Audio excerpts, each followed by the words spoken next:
देशना हिजोको देशनाको लहर अहिले प्रवेश भएका योगीहरूले सम्झिनु भएको छ।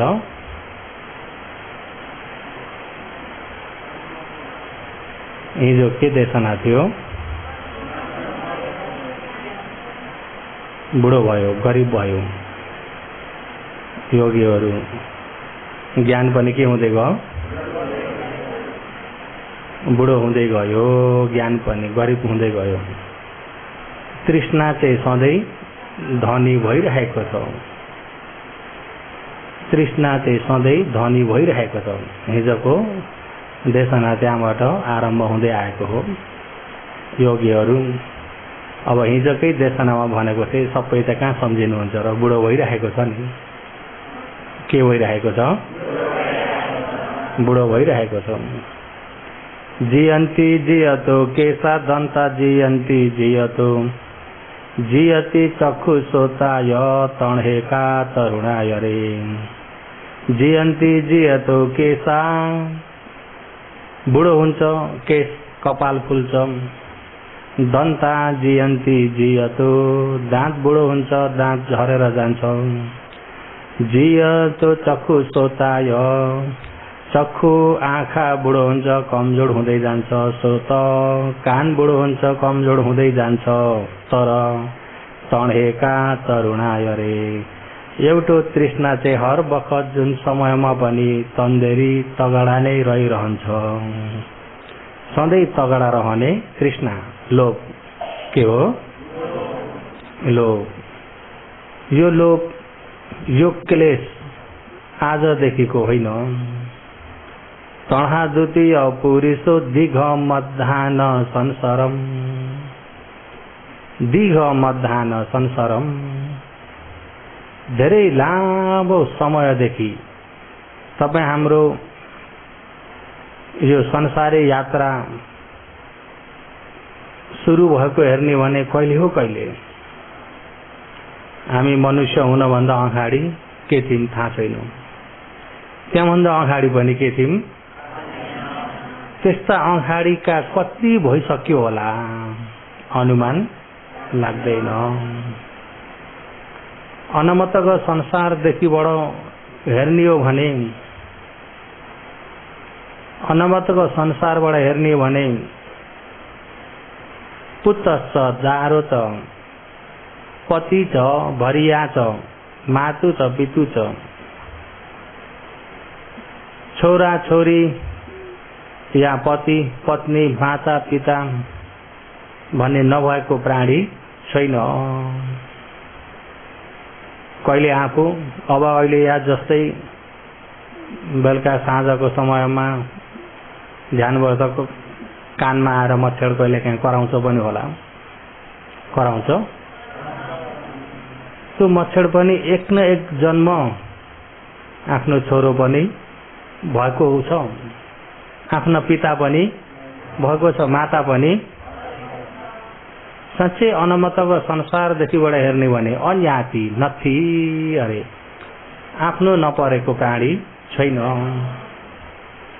भने तपाईँ हामी यो भवचक्रमा कहिलेदेखिबाट आरम्भ भएर आएका हौँ भन्ने कुरा सुरु खोज्न सकिँदैन। यति लामो यात्रामा, यो यात्रामा हाम्रो नजिकको मित्र के हो त भन्दा तृष्णा, लोभ। तणहा द्वितीय पुरुष हो।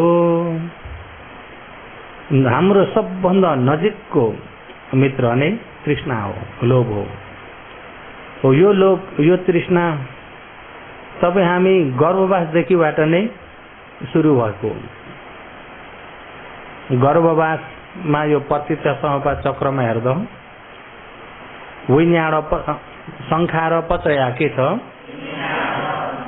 अहिले यहाँ यो अतीतको कोठो हो, यो पूर्व जन्मको अतीतको कोठामा यो संस्कार। यहाँ तपाईँ हामीले पुण्य पापहरू जप तप ध्यानहरू गर्ने संस्कार यहाँ अतीतका हो। यो संस्कारले गर्दा शङ्खा र पचया यहाँ के आयो? विन्याड। यो विन्याड चाहिँ प्रतिसन्धि विन्याड हो। प्रतिसन्धि भनेको माताको गर्भवासमा पहिलो उत्पत्ति भएको चित्तलाई भनिएको। माताको गर्भवासमा नयाँ जन्ममा जस्तै नयाँ माताको गर्भवास हुँदाखेरि गर्भवासको क्षणिकमा उत्पत्ति भएको चित्त त्यसलाई प्रतिसन्धि विज्ञान भनिन्छ। के भनिन्छ? मन भन्ने कुनै मन पनि आरम्भ बेगर उत्पत्ति हुँदैन। कुनै मन पनि आरम्भ बेगर उत्पत्ति हुँदैन। जस्तै आँखामा पनि देख्ने मन उत्पत्ति हुन्छ कि हुन्न? तर त्यो देख्ने मन हुनको लागि यहाँ चक्कु आयतन चाहियो, रूप आरम्भ, देखिने रूप आरम्भ पनि चाहियो कि चाहिएन? हो, यो आरम्भको आग लिएर बल्ल देख्ने उत्पत्ति हुन्छ। कानमा पनि शब्दको आग लिएर बल्ल सुन्ने मन उत्पत्ति हुन्छ। नाकमा गन्धको, जिब्रोमा रसको, कायमा पर्वको, त्यस्तै मनमा धम्म आरम्भ। मनमा के हो? धम्म आरम्भको आधारमा उत्पत्ति हुने हो। धम्म आरम्भ भनेको तपाईँ हामी सोचाइमा भइन्छ कि भएन? त्यो सोचाइ हाम्रो लागि आरम्भ हो। त्यो सोच्ने मन जुन छ त्यो आरम्भबाट उत्पत्ति भएको आरम्भिक हो। जुन सोचाइ वस्तु जो छ त्यो आरम्भ भयो। जुन सोच्ने मन चाहिँ त्यो आरम्भिक हो। यदि आरम्भ छैन भने कुनै मन पनि उत्पत्ति हुँदैन। हामी नसोचेको बेलामा पनि निदाएको बेलामा पनि मन त उत्पत्ति हुन्छ, तर त्यो मन अतीतको आरम्भको आधारबाट उत्पत्ति भइरहेको हुन्छ। अहिले वर्तमानको आरम्भमा होइन, अतीतको आरम्भमा भएकोले गर्दा त्यो मनलाई तपाईँ हामीले जान्न सकिँदैन। बुझ्नुभयो नि? हो त्यस्तै प्रतिसन्धि हुने बेलामा, यता जन्म लिने बेलामा यता मर्न पनि पर्यो कि परेन? अतीतमा मर्न पर्यो कि परेन? यता मृत्यु नभइकन यता जन्म हुन्छ त? यता मर्न पर्यो। हो, त्यो मर्ने बेलामा पनि त्यो मन मर्ने बेलामा अब सबै शरीर चल्न छोडो, आँखा देख्न छोडो, सबै कायले थाहा पाउन छोडो भने त्यो धुकधुकी मात्रै रहेको बेलामा त्यो मन जुन आरम्भ लिइरहेको हुन्छ, आरम्भको आधारमा उत्पत्ति भइरहेको हुन्छ। जब आरम्भको आधारमा उत्पत्ति हुन्छ त्यो मन कर्म या कर्म निमित्त या गति निमित्त, यिनी तीनटामा एउटा एउटा निमित्तको आधारमा उत्पत्ति भइरहेको हुन्छ। गति निमित्त हो भने आफू फेरि अर्को भव जाने, कुन भवमा जाने त्यसको निमित्त पहिला देखिरहेको हुन्छ। नरक जानेले नरकको निमित्त, प्रेत हुनेले प्रेतको निमित्त, पशु हुनेले पशुको निमित्त, देवता हुनेले देवलोकको निमित्त, मनुष्य हुनेले मनुष्य लोकको निमित्त हो। यो निमित्तको आधारमा जस्तै तपाईँ हामीले सपना देख्दा पनि झलझल्ती देखे जस्तो हुन्छ कि हुन्न? सपनामा के देख्यो भनेदेखि प्रत्यक्ष नै देखिराखे जस्तो हुन्छ। त्यस्तै गरी जस्तै सपना देखेको बेलामा हामी बिउजेका त छैनौँ नि, त्यो बेला बिउजेका छौँ त? ए म सपना देख्दैछु भन्ने थाहा छ? बिउजी त बल्ल ए सपना हो भन्ने थाहा भएको हो नि त। तर नबिउजिन्जेल त त्यो साँच्चै भए जस्तो आफूमा हुन्छ कि हुन्न? त्यो सपना भनेको पनि यो चित्त आरम्भ, धम्म आरम्भबाट त्यो देखा पर्दिरहेको छ नि, त्यो पनि धम्म आरम्भबाट नै भएको हुन्छ। के आरम्भबाट? धम्म आरम्भबाट। तर त्यो बेलामा जवान चित्तहरू पनि हुन्छन् सपना देखेको समयमा।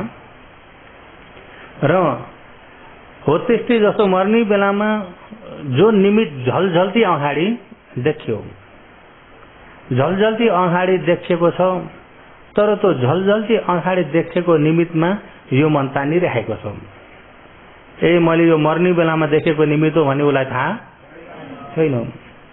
अनि अब कहाँ पर्न थाले, अब नरक जाने हो भने पनि ला अब त्यहाँ पर्न थाले सपना देखेको निमित्त देखिरहेको।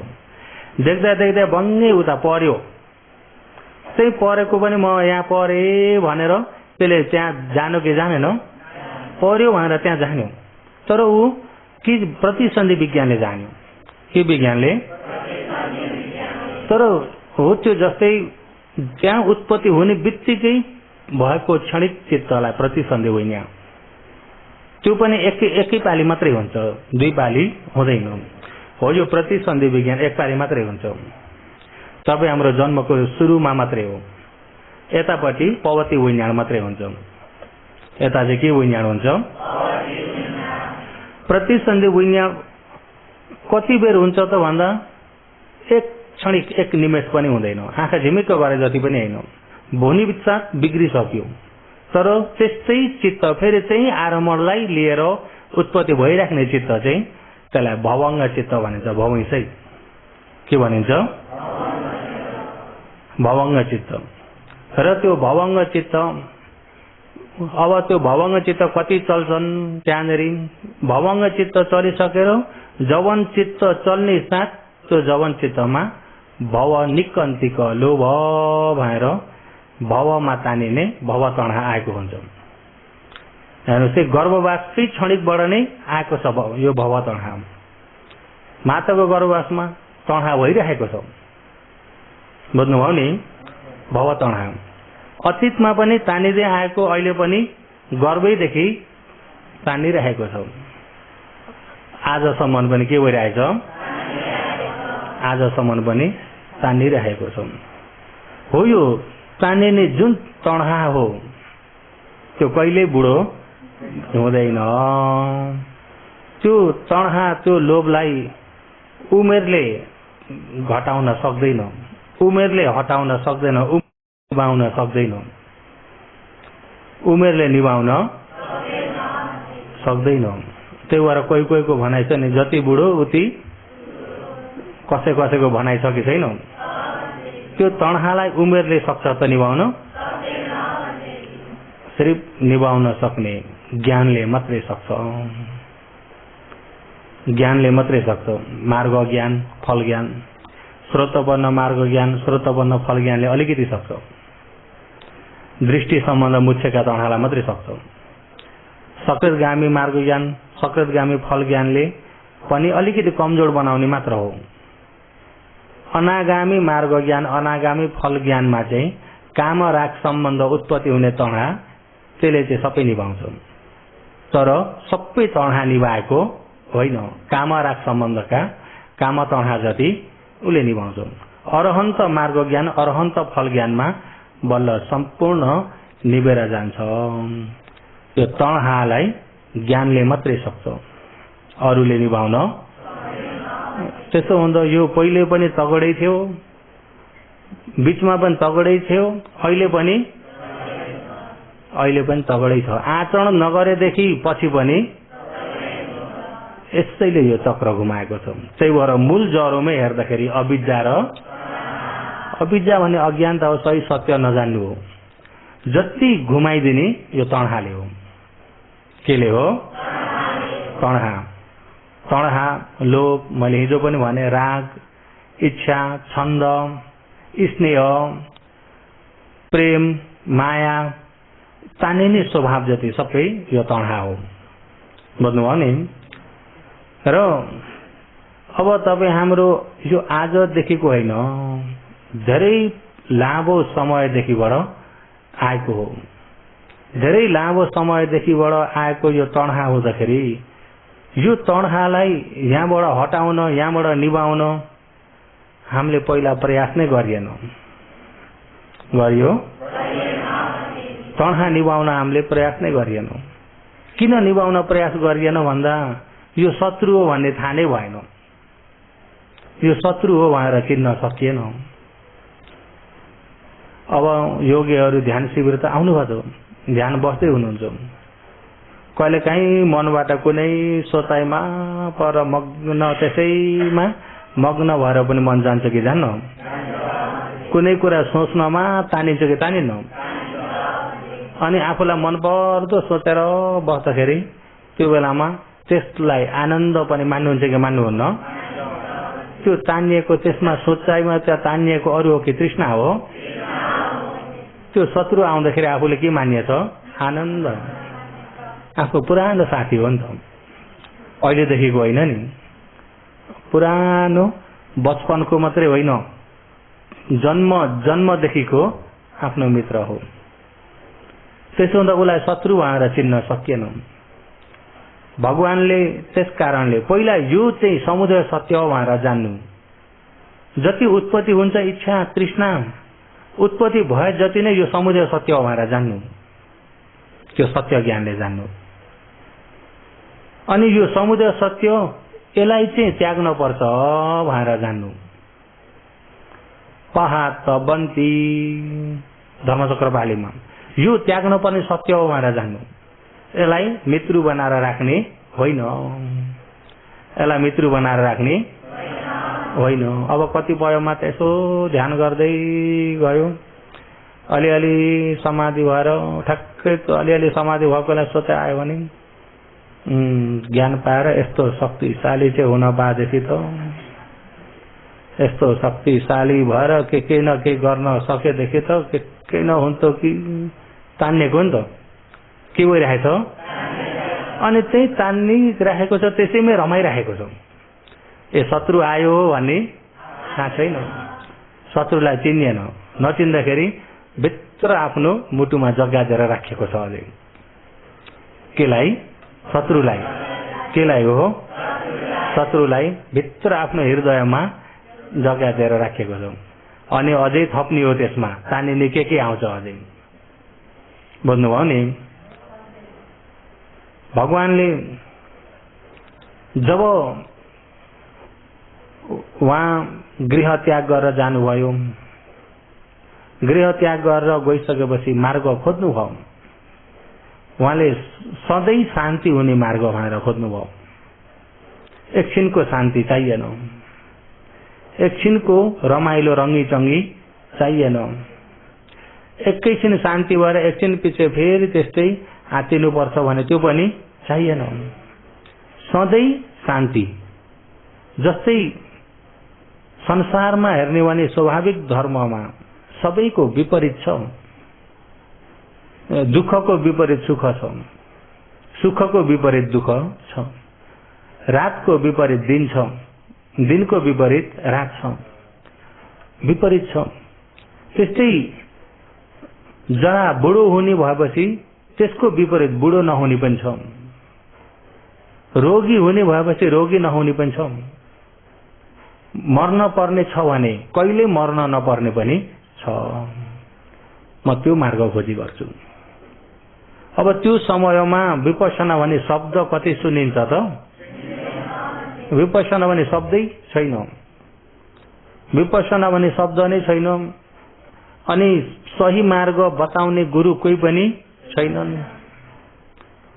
मनुष्यलोक, देवलोक, ब्रह्मलोक, चक्रवालमा हेर्दा पनि कोही छैनन् सही बाटो बताउने गुरु। अनि कोही पनि छैनन् तापनि कोही भेटिन्छन् कि भनेर खोजीमा जानुभयो।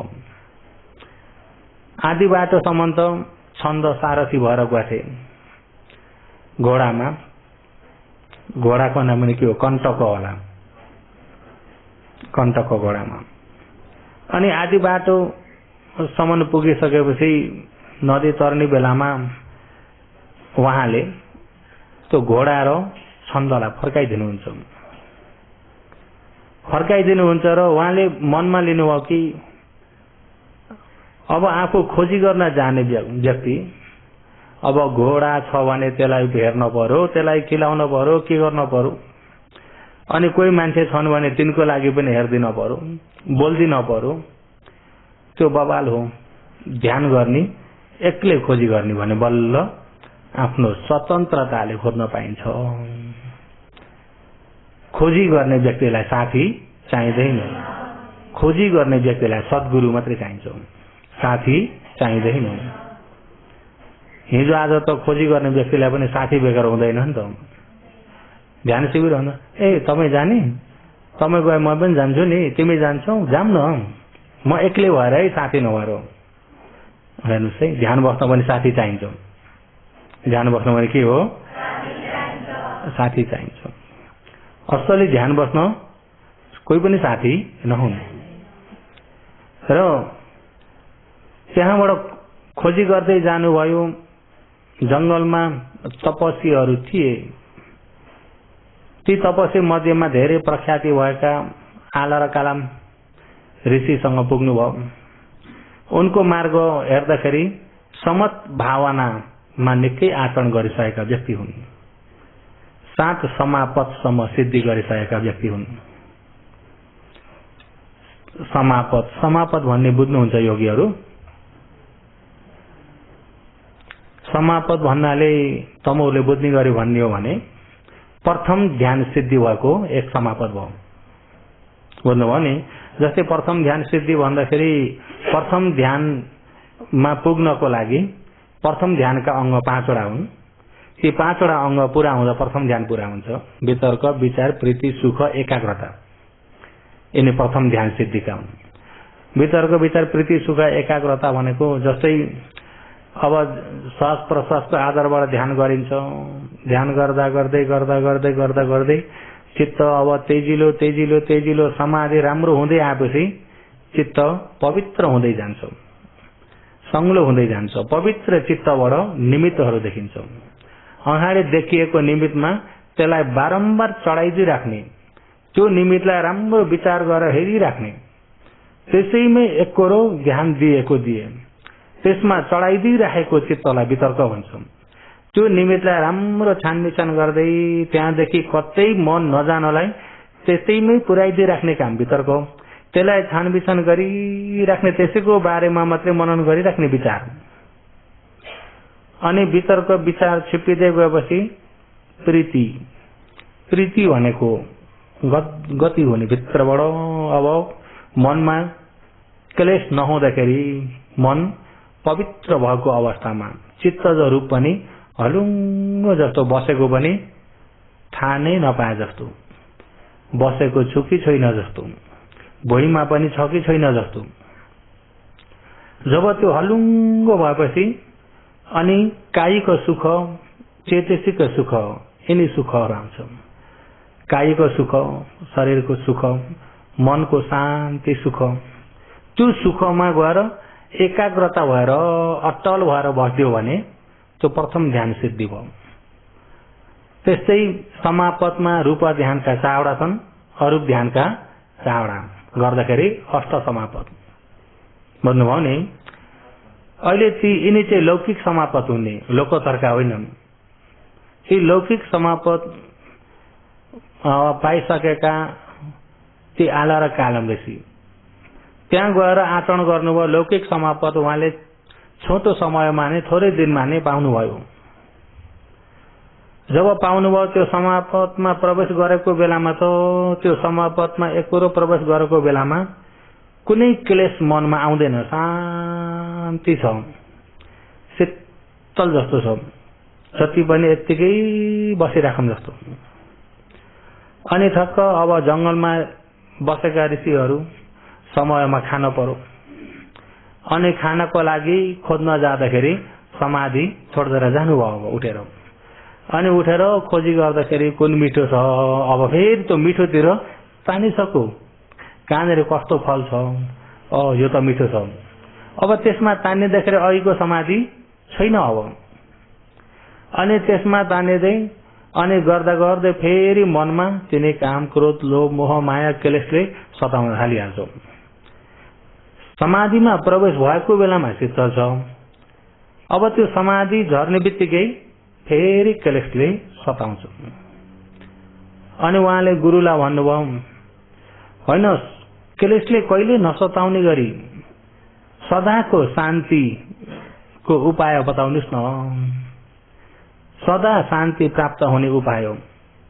कहिल्यै यो मनमा क्लेशले नसताउने गरी त्यसलाई कसरी चाहिँ निभाउने? मैले जानेको त यति नै हो, याभन्दा उता मैले जान्दिनँ। फेरि गुरु खोज्दै जानुभयो। उदक रामपुत्र भेट्नुभयो। उदक रामपुत्रसँग फेरि आचरण गर्नुभयो। उहाँले पाएको समापत सबै आचरण गरिसक्नुभयो। तर त्यसबाट पनि शान्ति उहाँलाई भएन। समापत प्रवेश गरेको क्षणिकमा शान्ति छ। अनि एकछिन पछि मन फेरि बाहिर विषयतिर तानिँदाखेरि बाहिर विषयलाई सोचाइ आउँछ। कहिले अब राजदरबारमा भएका घटनाहरू, कहिले कसैले अन्याय गरेका विषय पनि सम्झना आउँछ। कहिले आउँछ आफूलाई कसैले अन्याय गरेको विषय सम्झना आउँछ। आफूलाई कसैले प्याच भनेको पनि सम्झना आउँछ। कहिले लोभ सम्बन्धको सम्झना आउँछ, राग सम्बन्धको आउँछ, अनि तिनले फेरि सताउन थालिहाल्छ। गर्दाखेरि यो पनि सधैँको शान्ति छैन यसमा। अनि सोध्नुभयो सधैँ शान्ति मात्रै हुने, यिनी मनलाई अशान्ति दिलाउने केही पनि कहिले पनि नआउनको लागि के छ उपाय? मैले जानेको यति नै हो। यो मैले भनेको मार्ग बताउन सक्ने गुरु कहाँ छन् होला, कहाँ पाइन्छ होला सोध्नुहुन्छ। मलाई थाहा भएदेखि म यतिकै कहाँ बस्छु र म पुगिसक्छु नि त्यहाँ, मलाई पनि थाहा छैन। त्यसो भए म खोजी गर्छु गुरुदेव, छोडेर जानुभयो। बल्ल त्यहाँबाट उरुबेल वन पुग्नु भएको। अनि उरुबेल वन पुगेर बाटो गल्ती हुँदाखेरि त 6 वर्षसम्म यत्तिकै दुःखले मात्रै बित्यो। सही बाटो नभेट्दाखेरि आचरण गर्नुभयो 6 वर्षसम्म, तर केही मिल्न सकेन। किन भन्दा निभाउने चाहिँ यो तृष्णालाई हो नि त। तर यो तृष्णा निभाउन पर्ने हो। यो तृष्णाले चाहिँ सधैँ चाहियो चाहियो चाहियो बनाइदिन्छ। योगीहरूलाई पनि धेरै आचरण गरेर ज्ञान पाउन चाहिएछ कि छिटै चाहिए हो? त्यसमा पनि चाहियो चाहियो आउँछ कि आउँदैन? चाहियो चाहियो चाहियो, यो तृष्णा हो। त्यो चाहिएकाले नै हामीलाई हरदम सताइरहेको छ नि त। ज्ञान पनि चाहिएकै छ, उस्तै गरे शक्तिहरू पनि चाहिएकै छ, अभिज्ञानहरू पनि सबै चाहिएको छ। यस्तो हुन पा, यसो हुन पा। हेर्नु, ध्यान बस्दा बस्दै त्यो तृष्णा आएर ठाउँ लिएको आफूलाई थाहा नै हुन्न। थाहा नहुँदाखेरि त्यसैलाई आफूले मित्र बनाइन्छ। त्यसैलाई के बनाइन्छ? त्यसैलाई मित्र बनाइन्छ। र जब उहाँले सम्पूर्ण दुःख र चर्य कसैले गर्न नसक्ने आचरण गरिसक्नुभयो र पछिबाट उहाँले शरीरलाई साह्रै कष्ट दिएर पनि हुँदैन, शरीरलाई साह्रै स्वार्थीमा बसेर पनि हुँदैन, शरीरलाई सुखले राख्छु भनेर पनि हुँदैन, शरीरलाई दुःख दिएर आचरण गर्छु भनेर पनि हुँदैन। मध्यम हिसाबले। कस्तो हो? मध्यम हिसाबले। अब एकछिन ध्यान बसो। समाज राम्रो भएन भने यता दुख्ने उता दुख्ने त हुन थाल्छ, यता चिलाउने उता चिलाउने। अनि यसो बस्दा बस्दै एकछिन हात गएर यता कनायो, अनि फेरि यसो गरौँ, अनि यता अलिकति हुन्छ कनायो। त्यो साह्रै स्वार्थी भयो भने पनि समाधि हुन सक्छ त?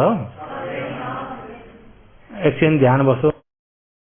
अलिअलि दुख्न थाले खुट्टा, दुख्न थाले छ भनेर यसो बनायो, अनि फेरि एकछिनमा दुख्न थाल्छ, अनि फेरि अलिकति साह्रो, अलिकति हुँदैमा धेरै पुलपुल्याइयो भने पनि समाधि हुँदैन नि त।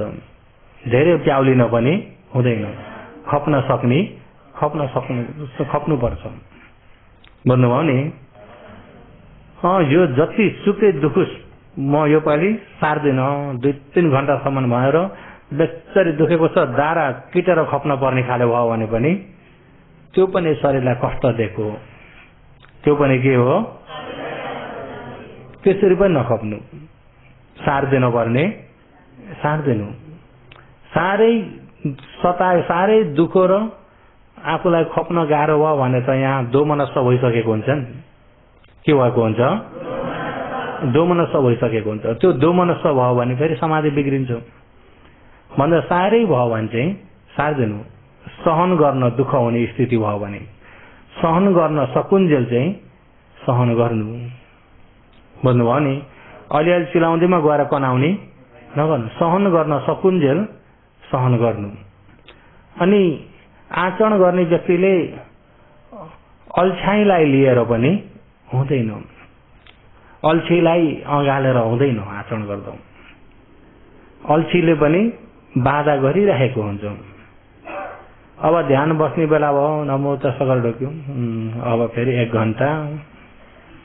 पहिले 1 घण्टा पुऱ्याउन कहाँ छ क्या, हिम्मत हारे जस्तो मनमा। 1 घण्टा भन्दा पहिले डराए जस्तो। हो त्यो हिम्मत कमजोर भएको व्यक्तिलाई पनि हुँदैन। हुन्छ त? हुँदैन। यो पालिको 1 घण्टा चाहिँ यो मनलाई कतै जान नदिकिन कोसिस गर्छु। यो पालि चाहिँ कतै जान दिन्न। भित्रबाट त्यो हिम्मत हुनुपर्छ। हिम्मतिलो पनि चाहिन्छ नि काम गर्नु। वीर्य भनेको वीर बहादुरी जस्तो चाहिन्छ। यो मन कति सताउँदो रहेछ। यो पालि मैले कहीँ जान दिन्न। हेर्नु चाहिँ नबस्दै पहिले त्यो हिम्मत राख्यो भने त त्यो हिम्मतले आफूलाई धेरै साथ दिन्छ नि। नबस्दै पहिले फेरि 1 घण्टा खुट्टा मिलाउन पर्यो, छिटै दुखिहाल्ने हो कि पहिले सुरु नि त्यो डरले हो। त्यो पहिले हिम्मत कमजोर भयो भने पनि समाधि हुँदैन। हुन्छ त? समाधि हुँदैन। र ध्यान भावना भन्ने कुरा मध्यम स्तरले गर्नुपर्छ। भगवानले पहिला आनापानाबाट चतुर्थ ध्यानसम्म उहाँले आचरण गर्नुभयो। बोधिसत्व बोधि वृक्ष मुनि चतुर्थ ध्यानमा पुगिसकेपछि अनि बल्ल उहाँ खण्डतिर ज्ञान लगाउनु भयो। र पछि भगवानले खडिक समाधिबाट नै जान पर्ने हो। जान पर्ने त खनिक समाधिबाट। कस्तो समाधिबाट? चतुर्थ ध्यानमा पुगे तापनि फेरि खनिक समाधिमै आएर विपश्यनातिर जाने हो। र समाधि जस्तै प्रथम ध्यान, द्वितीय ध्यान, तृतीय ध्यान, चतुर्थ ध्यानमा पुगिसकेर विपश्यनातिर लाग्ने हो भने त समाधि त धेरै राम्रो भएको हुन्छ। विपश्यना त धेरै आड हुन्छ। तर अहिले तपाईँ हाम्रो समय पनि कमजोर। 10 दिन त बल्ल बल्ल समय निकाल्नु भएको छ। 10 दिन त दुःखले निकाल्नु भएको हो कि होइन? 10 दिन पुग्यो भन्ने बित्तिकै बिदा हुने दिनु भने यहाँ घन्टी हानिराख्नु पर्दैन नि 4 बजे। योगी ठेला झन् थाहा हुन्छ। योगी ठेला त सुत्न दिन्न, उठाइराख्न पर्दैन त्यो दिन। 4 बज्दाखेरि त सबै ब्यागमा के पेकिङ गर्ने टाकटुकै भ्याइसकेका हुन्छन्। जहाँ गर घर जाने जहाँ गर के हो घर जाने जहाँ गर। र कति हतार हतार भएको हुन्छ भने कति बित्दो छ भने आफूलाई नि त्यो मनले कति बितेको छ भन्ने लिइरहेछ नि त मनले। र यो 10 दिन बल्ल बल्ल आउनु भएको छ। अब समत भावना सफल गरेर अनि बल्ल विपश्यनातिर फर्काउने हो भन्छ। 10 दिनमा प्रथम ध्यान सिद्धि गर्न पनि आपत छ भने जुन असली विपश्यना त छोडिएको हुन्छ भने खडिक समाधिबाट जाँदा हुन्छ। खडिक समाधिबाट जाँदा हुन्छ। खडिक समाधि भनेको जस्तै यो खण्डको स्वभावलाई यथार्थ देख्न सक्ने समाधि भयो भने भइगयो। सही रूपमा देख्न सक्ने समाधि भयो भने भयो। र भगवान जब चतुर्थ ध्यानबाट आचरण गर्दै जानुभयो। पहिलो प्रहरमा पूर्व निवास अनुसति ज्ञान, दोस्रो प्रहरमा दिव्य चक्षु ज्ञान, तेस्रो प्रहरमा आसव क्षय ज्ञान प्राप्त गर्नुभयो। पूर्व निवास अनुसति ज्ञान भनेपछि पूर्वका जन्म जति पनि हेर्न सक्ने ज्ञान। दिव्य चक्षु ज्ञान भनेपछि यहाँ बसी 10,000 चक्रवललाई एकैचोटि हेर्न सक्ने ज्ञान। सम्पूर्ण चक्रवललाई हेर्न सक्ने ज्ञान। र 10,000 चक्रवल त अनुरुद्रले पनि हेर्न सक्नुहुन्छ। दिव्य चक्षुमा भगवान बाहेक यतत अग्र पाउने अनुरुद्र। भगवानले चाहने हो भने अनन्त चक्रवललाई सम्पूर्ण हेर्न सक्नुहुन्छ। र दिव्य चक्षु आसव क्षय भनेको यिनीले टाकटुकै निभाएको ज्ञान। जब त्यति ज्ञान प्राप्त गरिसके पश्चात भगवानले प्राणीहरूलाई हेर्नुभयो। हेर्दाखेरि त सबै गल्ती बाटो हिँडिरहेका छन्। आफूले भेटेको बाटो, सही दुःखबाट पार हुने बाटो बहुत मध्यम रूपमा छ। तर दुःखबाट पार हुन इच्छा लागे, इच्छा भएर खोजी गर्ने व्यक्ति मध्यममा आउनै सक्दैनन्। गल्ती बाटो हिँडिरहेका छन्। कस्तो बाटो? गल्ती बाटो। अब त्यो गल्ती बाटो हिँडेकालाई त्यही गल्तीलाई नै सही हो भन्ने भएको छ मनमा, गल्तीमाथि नै विश्वास गरिरहेका छन्। अब तपाईको यो मार्ग गल्ती भयो भनिदिनु भने ती व्यक्ति रिसाउँछन्। के हुन्छन्? यो मार्ग सही होइन, यो धर्म सही होइन तमोले अपनाएको, त्यो गल्ती हो भनिदिँदाखेरि के गर्छन्? रिसाउँछन्। अब तिनलाई पहिले सही बताएर सही मार्गमा ल्याउनु पर्यो। सही बताएर जब ज्ञानका आँखा अलिकति खुल्यो भन्ने बित्तिकै आफू गल्ती बाटो हिँडेको थाहा भइहाल्छ नि। अनि भगवानले सही सम्मादिट्ठीको मार्गबाट आरम्भ गर्नुभयो। उपदेश गर्दाखेरि नै धर्मचक्रबाट सम्मादिट्ठी, सम्मा संकल्प गरेर प्रज्ञा मार्गलाई प्रमुखता राखेर अनि प्रज्ञा मार्गको आधारबाट शील मार्ग, समाधि मार्ग, आर्य अष्टाङ्गिक मार्ग बताउँदै जानुभयो।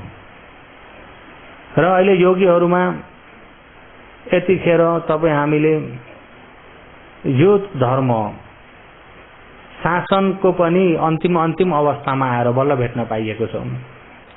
भगवानको पालामा पनि भेट्न पाइएन। हामी कहाँ थियौं, कुन भवमा थियौं थाहा थिएन। भगवानलाई चिन्न सकिएन त्यतिखेर। सकियो त?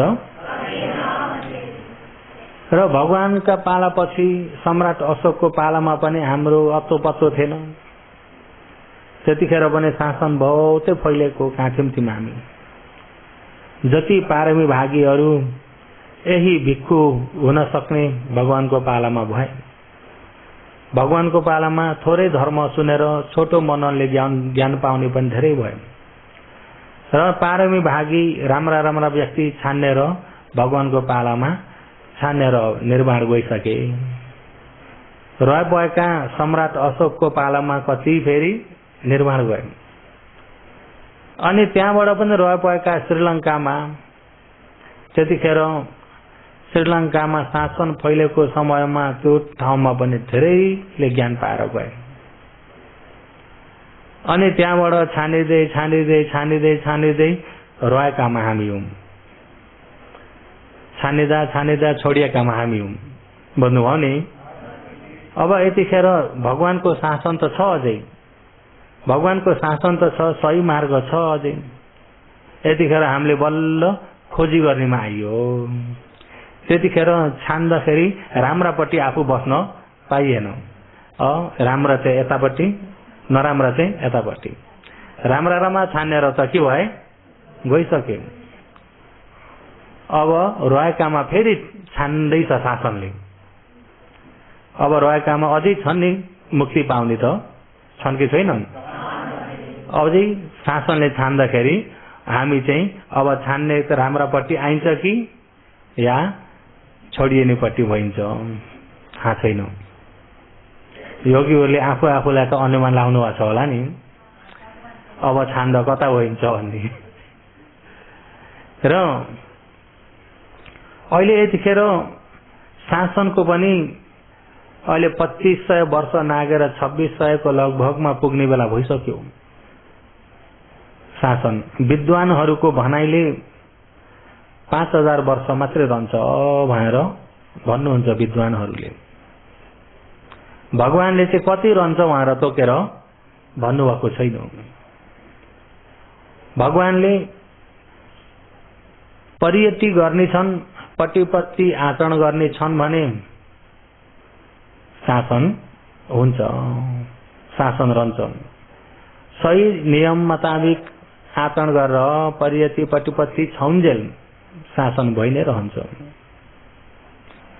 जुन दिन परियति पनि हराएर जान्छ, आजकल धर्म कम्प्युटरमा सेभ गर्दा भइहाल्छ नि, एउटा सानो मेमोरीमा सेभ गर्दा भइहाल्छ नि। आफ्नो मेमोरी चाहिँ काम नलगाउने। अब कम्प्युटरमा सेभ भएको, मेमोरीमा सेभ भएकोले ज्ञान हुन्छ यहाँ?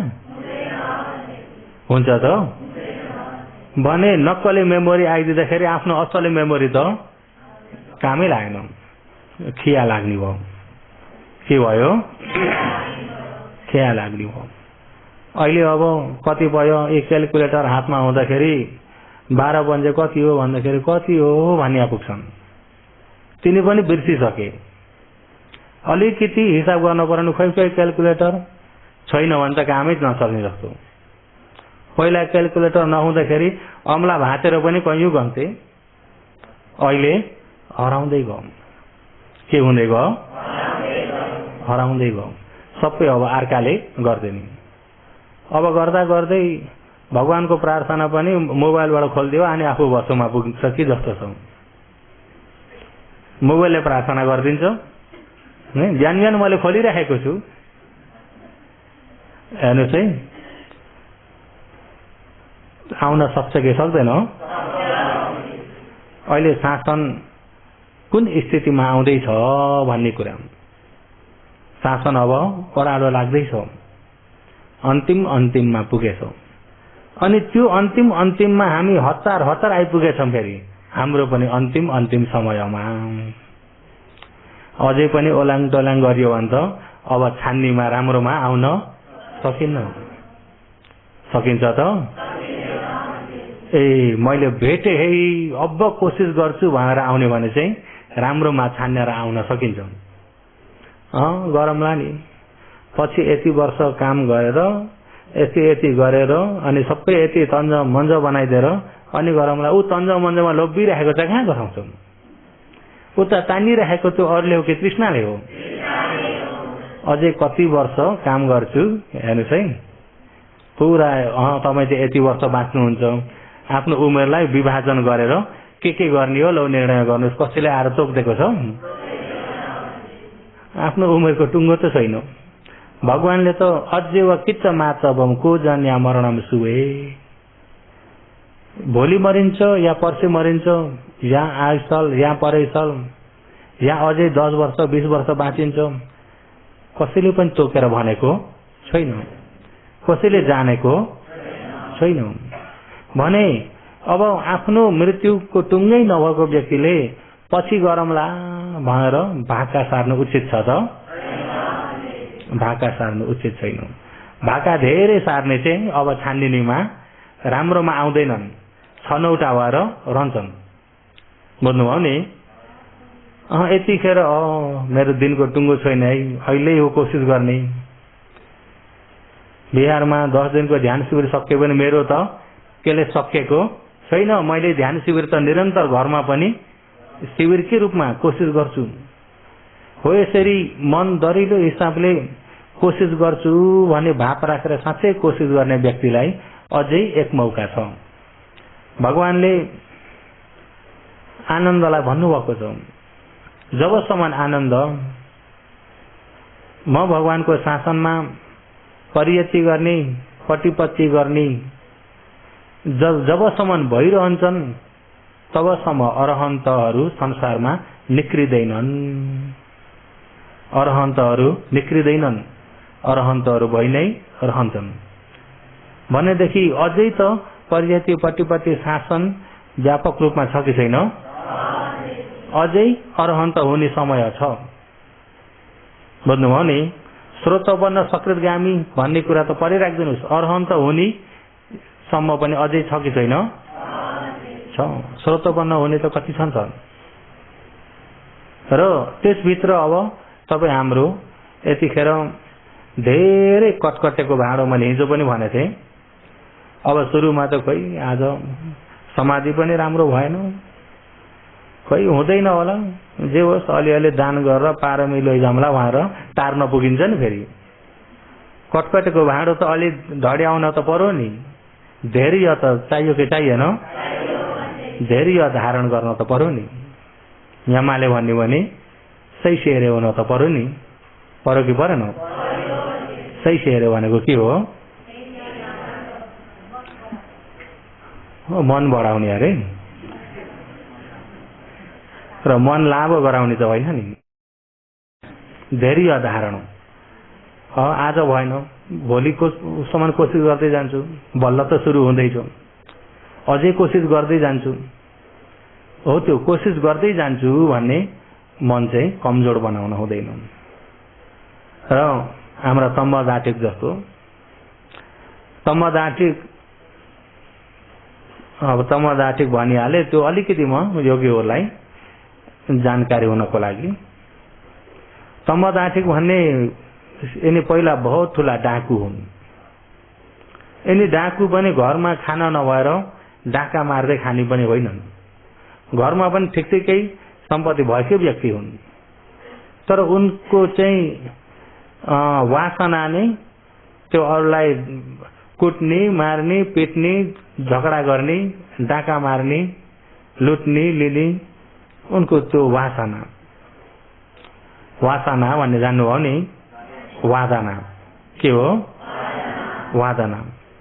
र उनको त्यस प्रकारको वासना हुँदाखेरि मान्छेको त्यो स्वभावै त्यस्तै भएर आएको नि त। अब एकजनाको स्वभाव त मिल्दैन, मिल्छ त?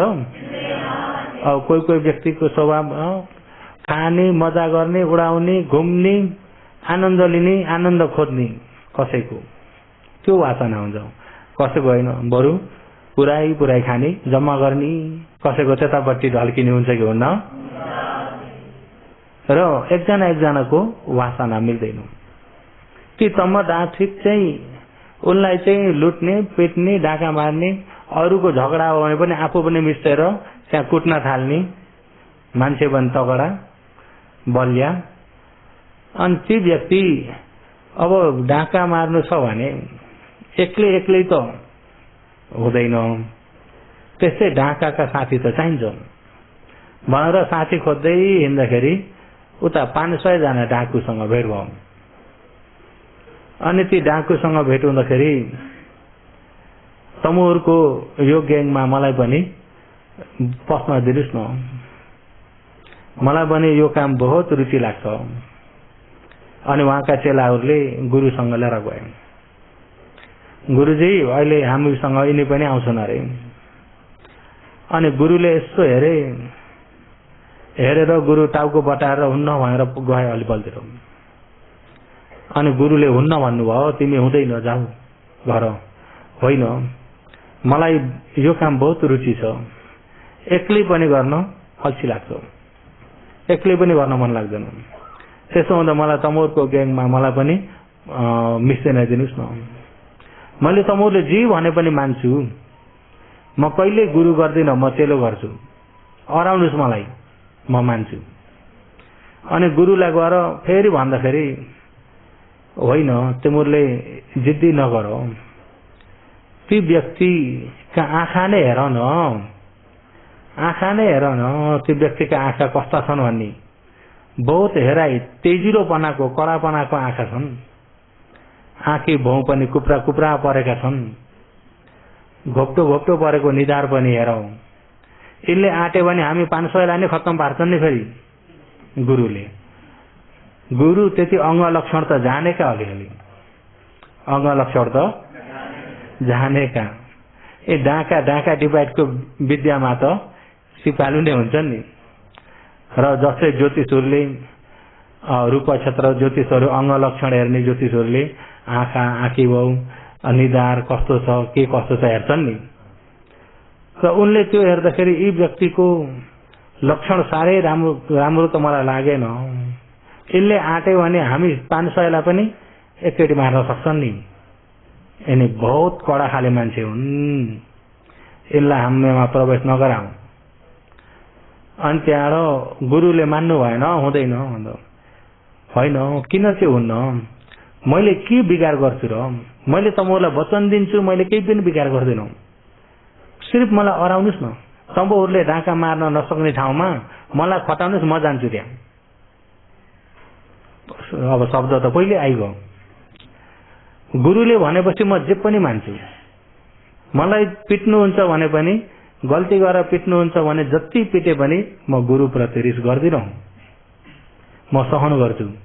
मलाई जे भने पनि, जस्तो अराए पनि हुन्छ, त्यति मलाई तमुरको उसमा स्वीकार गर्नुहोस् न।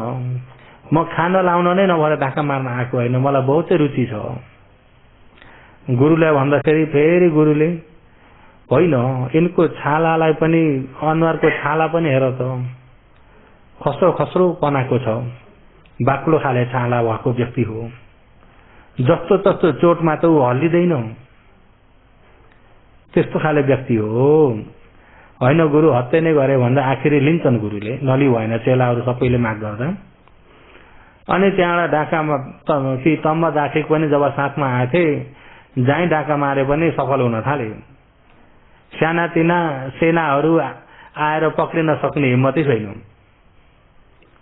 अनि पछि देशमा श्रावस्तीमा जनता नै उठेर सबै राजालाई गएर जुलुस गरे, राज दरबारमा गएर जुलुस गरे भनेको जान्नुहुन्छ नि। यहाँ यमाको भनाइले सान्डा प्यारे गरे। सान्डा भनेको छन्द, इच्छा प्रकट गरेका, जनताले गएर के गरेका, इच्छा प्रकट। सान्डा प्यारे भन्दैमा यता जता भावी बत्तलले हान्ने के गर्ने हो त, आफ्नो इच्छालाई प्रकट गरेका, जनताको इच्छा। अनि सारा जनताले जुलुस गर्दाखेरि राजाले के हो, बाहिर के को हल्ला हो, जनताले जुलुस गरेका छन्, उहाँहरूको माग के हो भन्दाखेरि यिनी डाकुले धेरै ठाउँमा लुटिसके। यिनी डाकु हुनको कारणले ठुल्ठुला व्यापारी पनि आउन डराउन थाले, व्यापार बन्द हुन थाल्यो। यी डाकुलाई, सम्पूर्ण डाकुलाई निभाउनुहोस्, हटाउनुहोस्, पक्रिनुहोस्, जनताले त्यो माग गरेका हुन् भन्दा साह्रै नै सताएछन्। साह्रै नै सतायो भने त ठिकै छ नि, ठुलै सेना लिएर गएर सबैलाई पक्रिने भनेर पहिले डाकुहरूको बस्ने कसो छ के छ गुप्तचर अगाडि पठाएर कसरी बस्छन्, कहाँ हिँड्छन्, कुन बाटो हिँड्छन्, कस्तो छ के छ सबै तयार बनाएर अनि एकै घेरा मारेर सबै पक्रिन्छन्। पक्रेर ल्याए अनि पक्रेर दरबारमा ल्याए। दरबारमा ल्याएपछि त्यतिखेर त्यो अब मृत्युदण्ड भएकालाई मृत्युदण्ड दिनेलाई काटेरै दण्ड दिन्थे।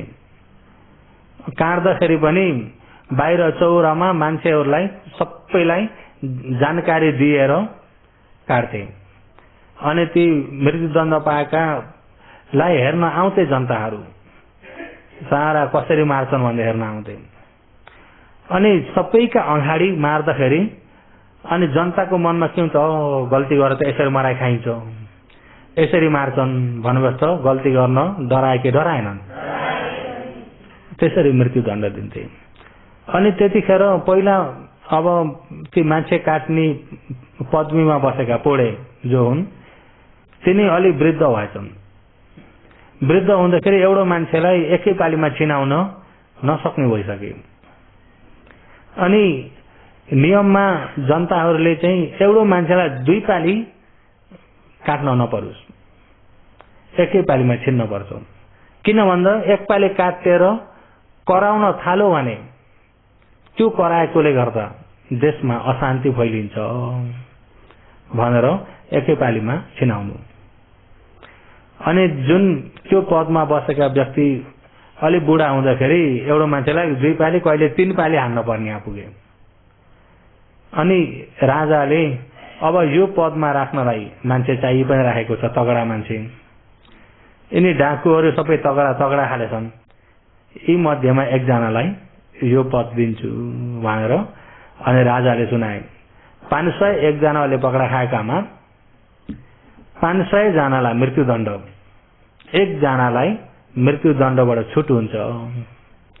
हो त्यो छुट कसलाई हुन्छ भन्दा जसले ती रहेका 500लाई एकजनालाई एकै पालीमा छिनाउन सक्ने जो हुन्छ त्यसलाई चाहिँ मृत्युदण्डबाट छुट हुन्छ। ल कसले छिनाउँछौ? राजाले।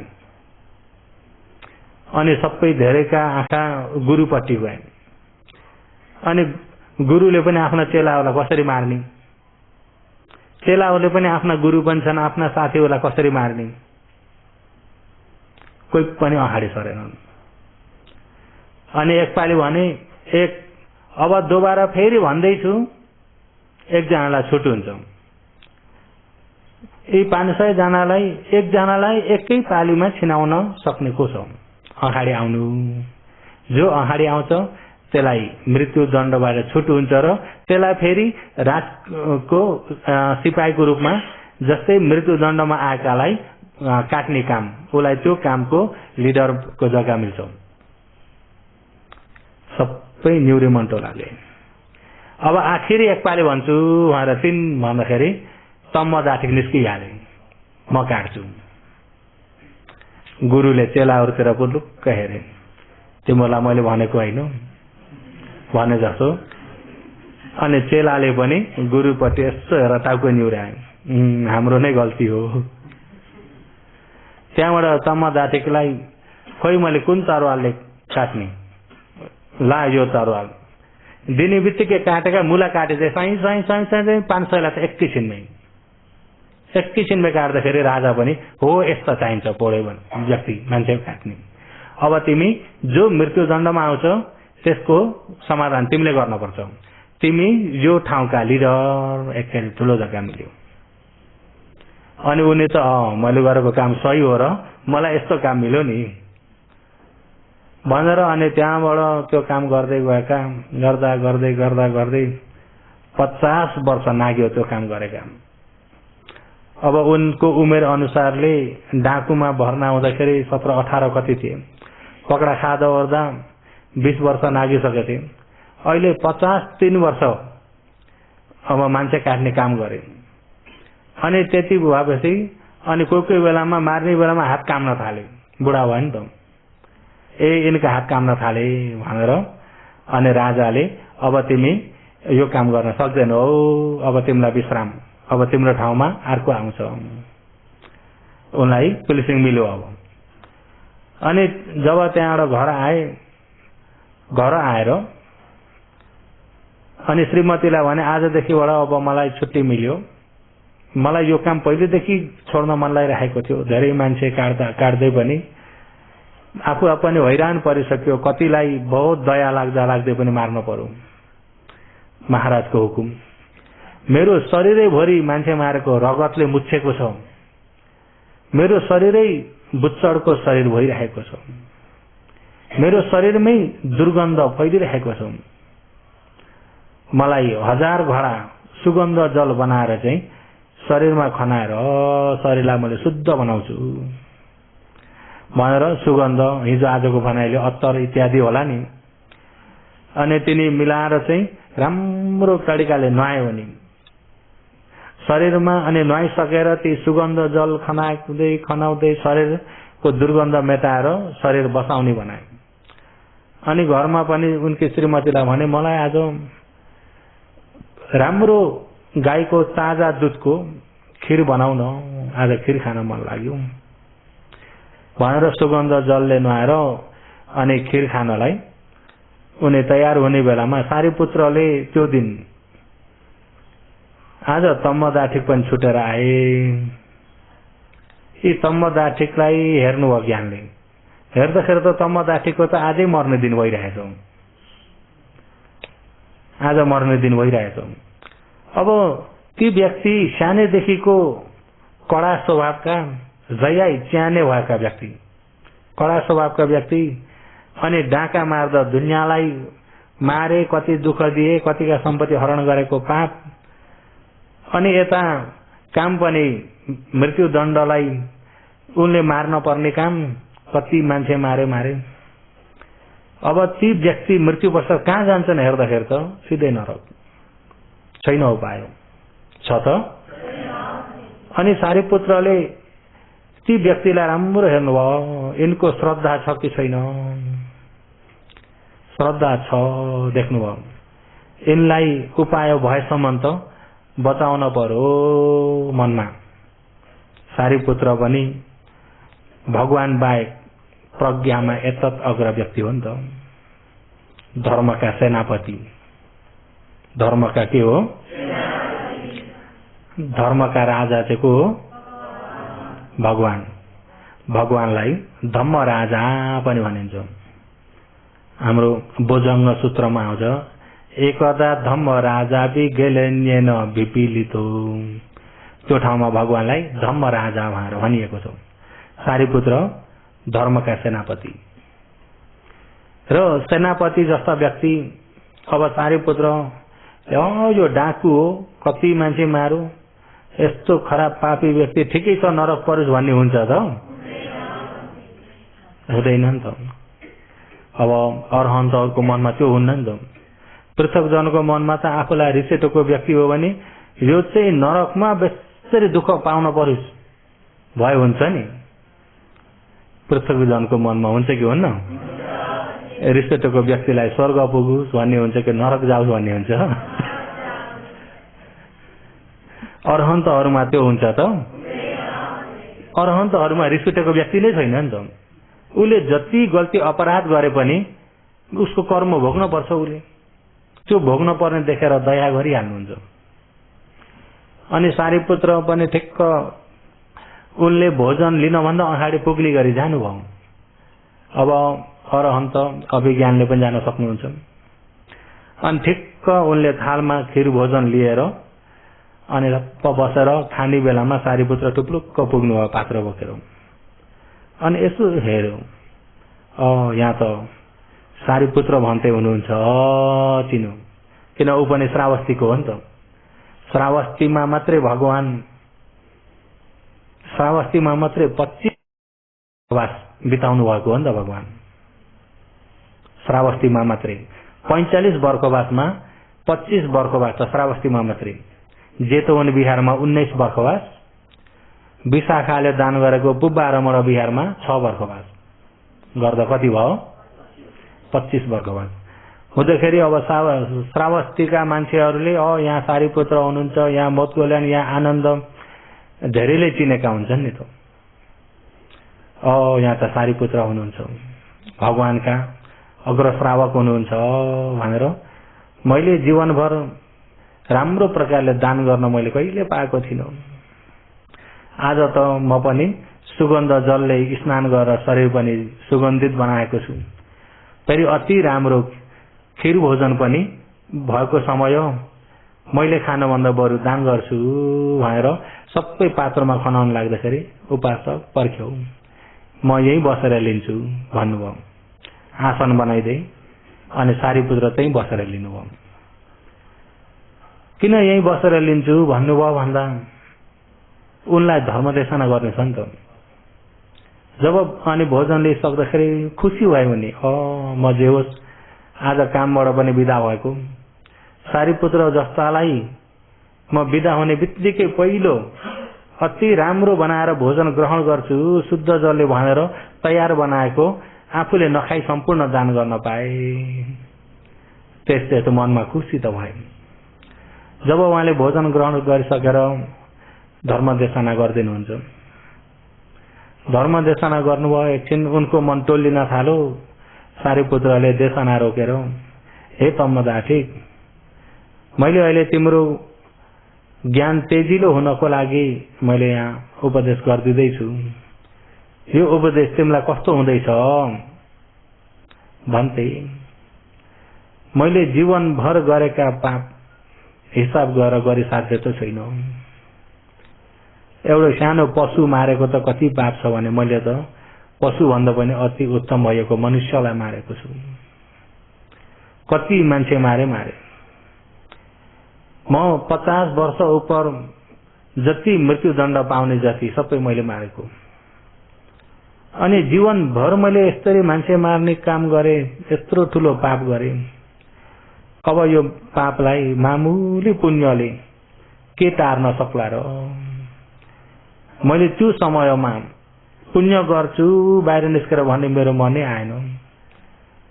जब पापमा चुल्लुमै डुबेपछि आखिरीमा आएर थोरै पुण्यले के पत्तो लाग्ला र भन्थे, म अब पक्का नरक नै पुग्छु।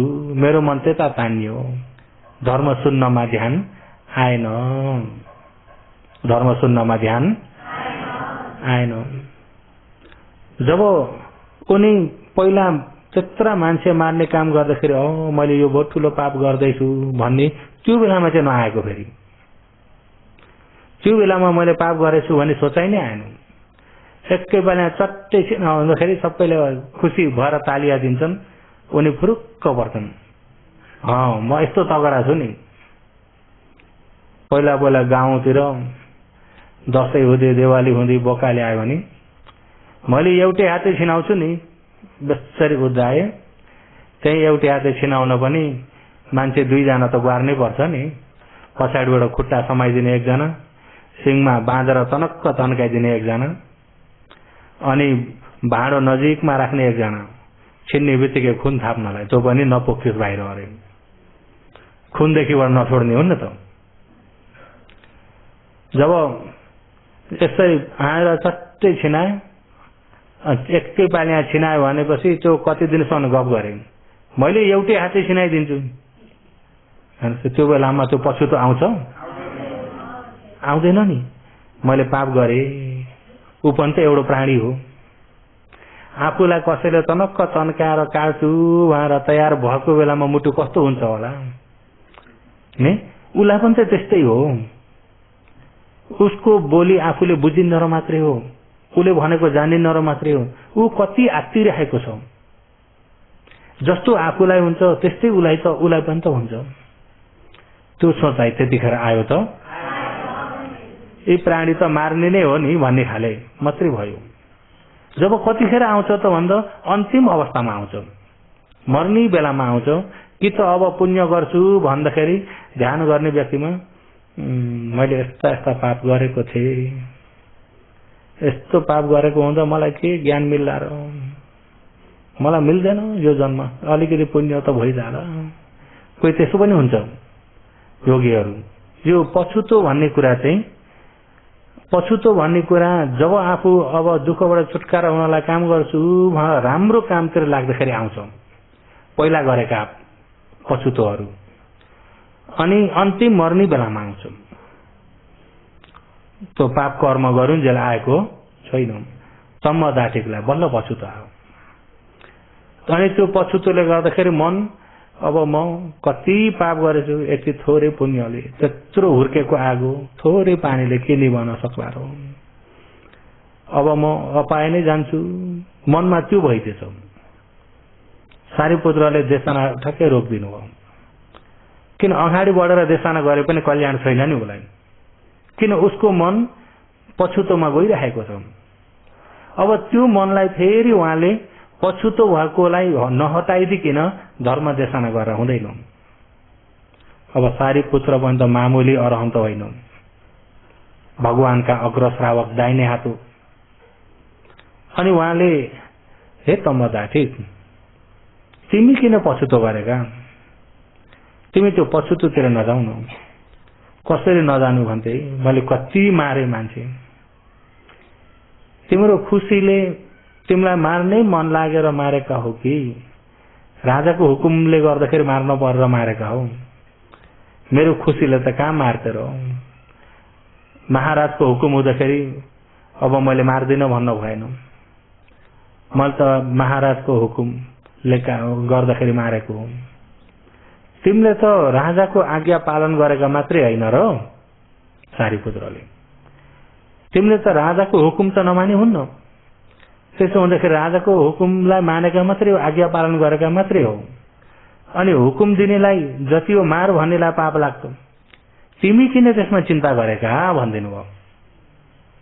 हेर्नुहोस् है, तिमीलाई पाप लाग्दैन भन्ने कुरा चाहिँ होइन नि, उसलाई त्यो मनमा पछुतो नआओस् भन्नको लागि तिमी किन चिन्ता गरेका। जुन हुकुम दिनेलाई हो कि पाप लाग्ने, तिमी किन चिन्ता गरेका भन्दाखेरि त उनले कस्तो मनमा लिए भने ए यो पाप त मलाई लाग्ने रहेनछ, म त आज्ञा पालन गरेको मात्रै हो। जुन असली मार्न लाग्ने त महाराज हो, मैले पालन गरिनँ भने म मर्नुपर्छ। ए यो पाप त मलाई लाग्दैन, मनमा त्यो भएर खुसी भयो, मैले पुण्य गर्न पाएँ भनेर मन जब खुसी भएर आएको थियो फेरि देशना गर्न थाल्नुभयो। उनको मनलाई फर्काएर खुसीतिर तानेर देशना गर्नुभयो। र उपासक उपासिकाहरू ध्यान गर्दाखेरि पहिला पहिला गरेका कुनै पापहरू सम्झना आएर त्यसमा तान्निने चाहिँ नगर्नु होला। बुझ्नुभयो नि, तान्निने हो त। अनि त्यतिखेर उहाँले जब देशना गर्दै जानुभयो यो नाम रूप पञ्चस्कन्धको बारेमा, अनि त्यो दुःख अनात्मालाई देशना गर्दा गर्दै गर्दा गर्दै अनि त्यो सुन्दै मनन गर्दा गर्दै गर्दा गर्दै उनले त खण्ड धर्मलाई परमार्थ धर्मलाई फटफट देख्न थाले। हेर्दै जाँदाखेरि त उत्पत्ति विनाश भइरहेको छ एकमा। म भन्ने छैन, मेरो भन्ने चिज केही पनि छैन। जब यसरी हेर्दै हेर्दै हेर्दै हेर्दै गए ज्ञान उनको चढ्दै चढ्दै चढ्दै उदय भयो, ज्ञानबाट उता भयो भङ्ग निबन्ध भएर संस्कार उपेक्षाको नजिक पुगिसके। सारीपुत्रले सँगसँगै हेर्नुभएको छ यिनको ज्ञान कहाँ पुग्दैछ भनेर। यतिपछि यिनले खण्डलाई राम्रो जाने, सम्मादिठी भए, तम्बदाठिक सम्मादिठी भए, खण्डलाई राम्रो जाने। अब यिनलाई दुःख भयो भनेर अनि सारीपुत्र पनि पात्रो लिएर लौ म अब बिदाई हुन्छु भन्दाखेरि अनि उनी पनि खुसी हुँदै कहिल्यै नदेखेको धर्म, कहिल्यै नजानेको, अहिले एकैछिन सारीपुत्रसँग भेट हुँदाखेरि म बदली भए, अहिले सही समाधिमा आए। ओहो, पहिलेदेखि मैले उहाँहरूको आधार लिएको भएदेखि मनमा। अनि खुसी हुँदै भन्थे हजुर यहाँसम्म मेरै खातिर पालिदिनु भयो, अब म बिहारसम्म हजुरलाई नपुर्याइकन कहाँ हुन्छ र भन्थे। म पुर्याउँछु भनेर पात्र समाजेर खुसी हुँदै सारीपुत्रलाई बिहारसम्मै पुर्याउँछन्। बिहार पुर्याएर खुसी हुँदै फर्केर आउँदै थिए। पहिलाको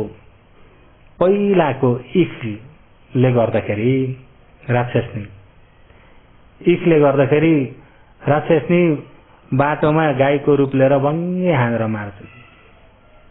पहिला जन्मका इख है, यो अहिलेका इख होइनन् नि।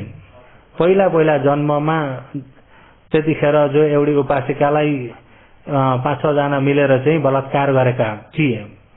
अनि उनी यिनलाई मैले बदला लिन पाम भनेर त्यो इख राखिन्। यिनलाई मैले बदला लिने जन्म लिन पाम हो। त्यो इखले गर्दा धेरै जन्म तिनले मारेकी हुन्छन्।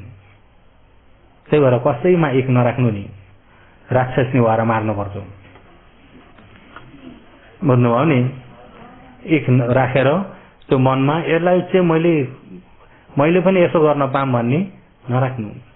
क्षमा दिनु भने बहुत हल्का हुन्छ मन नै, क्षमा दिइहाल्नु हलुङ्गो हुन्छ।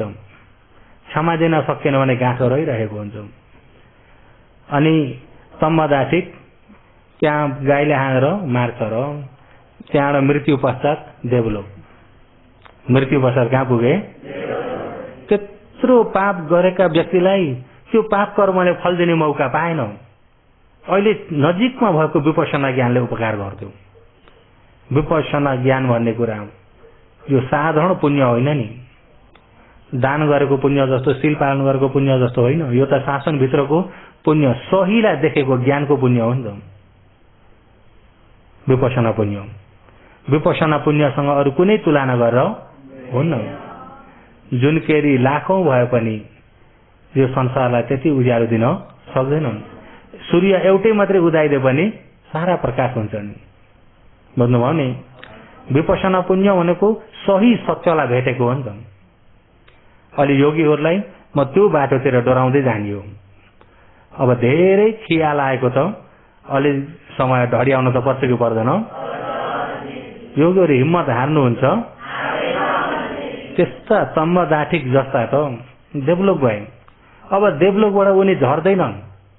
विपश्यना ज्ञानले गएका व्यक्ति झर्दैनन्। उनी देवलोकमा आर्य ज्ञान पाएर देवलोकबाट ब्रह्मलोकबाट त्यतैबाट उनले परिनिर्वाण हुन्छन्। विपश्यना ज्ञान राम्रो भएर गएका फेरि वापिस आउँदैनन्। किन? उनले दृष्टि हटाएर गएका हुन्छन् नि त, मिथ्या दृष्टि। बुझ्नुभयो नि? के हटाएका हुन्छन्?